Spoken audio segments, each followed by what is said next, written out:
靠音樂人生㗎個記憶而進入場咧，已經入晒咁滯㗎啦。而家全部我諗公司都係靠口碑，即係大家知道呢個少年滋味，可能朋友傳朋友而入場嘅。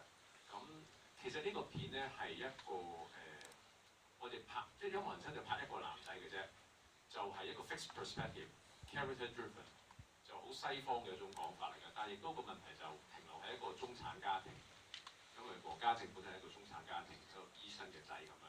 但係呢個片咧，我就有機會，因為個萬人音樂會咧，我就真係可以有1萬個人俾我去挑選。咁然後咧，我就當然我哋而家 final cut 剩咗9個人，就變咗一個類似比較東方式嘅一個敘事，就好似卷軸畫。咁我哋打開呢個畫嗰陣時，我見到9個唔定格。咁喺度入邊咧，我就見到而家我哋香港嘅狀況，譬如香港嘅，譬如你話啲小朋友唔開心啊，咁係咪我哋成個社會比較悲觀啊？咁亦都可以有好多我哋可以進入咗唔同家庭啦。即係可能呢度會見到好多家長帶小朋友嚟睇，即係可能我哋會覺得啊，我點樣同我小朋友溝通咧？咁原來喺呢個片入邊，我哋可以就睇到唔同嘅家庭有唔同嘅溝通，有唔同嘅問題。可能會帶俾大家一個思考嘅空間，片唔係帶俾一個口號話啊愛心愛心，因為嚟得睇呢個戲，如果係為咗小朋友嚟睇，一定都有愛心㗎啦。不過問題就係、片能夠帶俾大家一個思考咁樣咯。同埋我諗今日大家嚟到啦，講個小秘密俾大家聽啦，就係、成個幕後製作團隊咧都係80後同埋90後，除咗阿張經緯導演之外。我將個平均年齡就全面提高。咁所以可以介紹下身邊。所以其實如果你覺得呢個片剪接同埋用嘅音樂用得好咧，其實應該係歸功我呢位80後嘅剪接 Sherman 㗎。今日冇嚟嘅就係阿 Nicky 90後嘅啱畢業添。咁成個聲音嘅設計啊，同埋混音啊，就係另外呢位80後阿柏。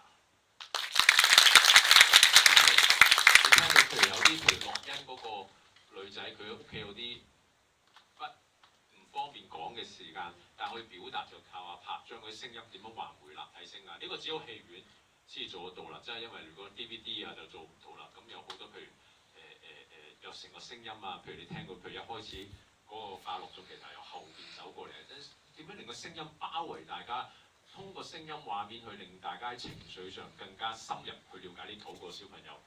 好大程度都係靠阿柏嘅，其實。我諗係可以有2個問題俾觀眾發問啦。有冇觀眾想分享下，又或者係？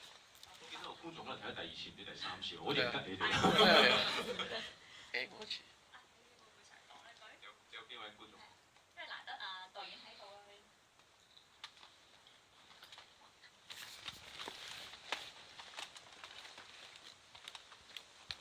啊。阿張導演啊，其實就因為我睇完sorry， 我睇一啲戲裏面咧其中有一個係，因為我見到咧其中係訪問咗一個係喺青海出生嘅學生。其實我成套戲咧見到咧，其實呢班小朋友呢班即係朋友青年朋友都係喺香港嘅。點解你會揀一個係其中一個係即係揀呢個叫做華仔一個新移民青海出生嘅即係移民到香港嘅朋友嘅嚇？其實就我提到就係呢個片其實係一個卷軸，嗰個重點要表達嘅，反而係通過人物去講個社會。咁我哋其實好老實講，我哋而家呢個中港關係其實真係好明顯係97年即係回歸之後，我哋一個好大嘅課題嚟㗎。所以其實一開始我係已經有意，即係其實我或者講少我點揀咧，即係我冇可能見晒1萬個人嘅。我最初係揸住個學校名單咁揀，譬如 Band One 啊。到普通嗰啲公屋嘅學校啊 ，Band One 有2種，有啲百年名校，有啲係地區學校。咁除咗嗰個經濟上嗰個光譜，即係有啲有錢啲嘅，有啲比較困難啲嘅，同埋當然我一定係一早就想揾一個新移民嘅同學嚟嘅。我揾咗2個嘅，一個華仔，另外一個女仔嚟㗎，福建嗰啲移民，大家知道都福建移民。咁但係後來華仔係最強烈表現得最強烈意欲。叫我哋去跟佢去青海㗎，即係我想拍新移民，我都唔使去到咁遠㗎嘛，係咪？廣東省就得㗎啦嘛，係咪？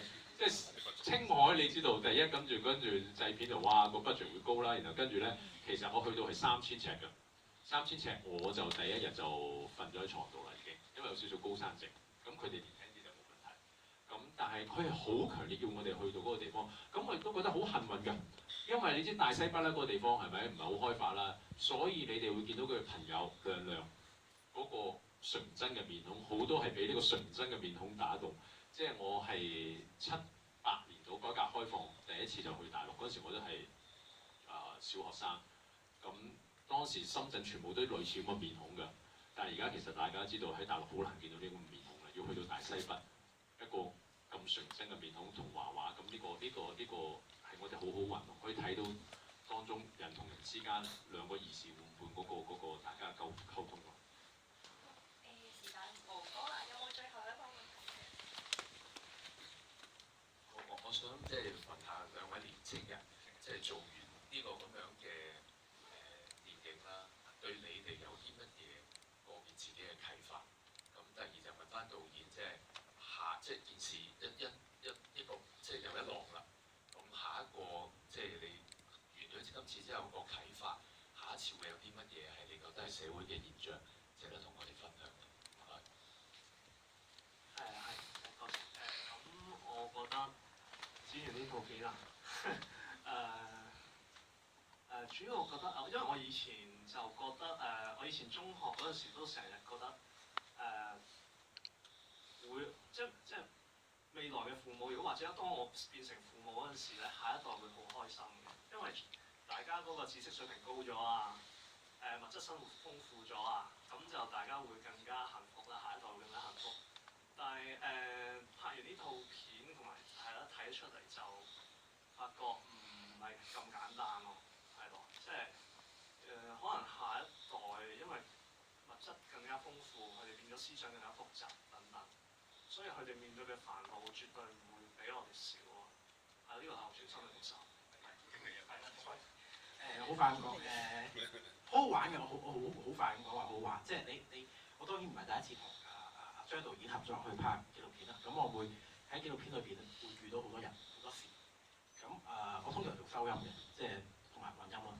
咁我就呢個 Sherman 都係負責做攝影嘅。咁我就不停睇住佢機會喺邊啊，跟住我搬冇穿啊。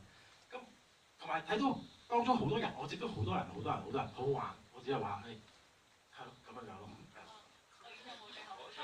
我新嘅劇情片係藍天白雲，我呢邊一定要完成啦。咁但係紀錄片其實我有手上幾個 project 都係希望更加深入去揾我哋香港人嘅認同嘅。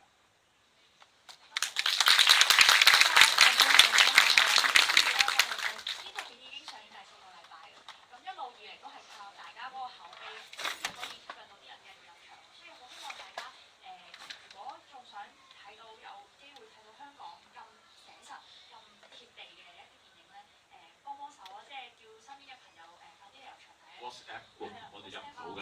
拉少年之味嘅 Facebook 啊，或者 Hong Kong Movie 都得嘅。因為暑假一到，我哋應該可能都冇乜檔期可以再睇㗎啦。係咁，希望大家幫手。同埋我想同大家影張大合照嘅，咁你哋坐翻喺度就 OK 啦。咁呢張相我哋會擺喺少年之味個 Facebook 嗰度㗎。我坐呢邊。好啊，大家執正啲。如果中意套片，可唔可以俾個 like 嘅手勢啊？唔該晒。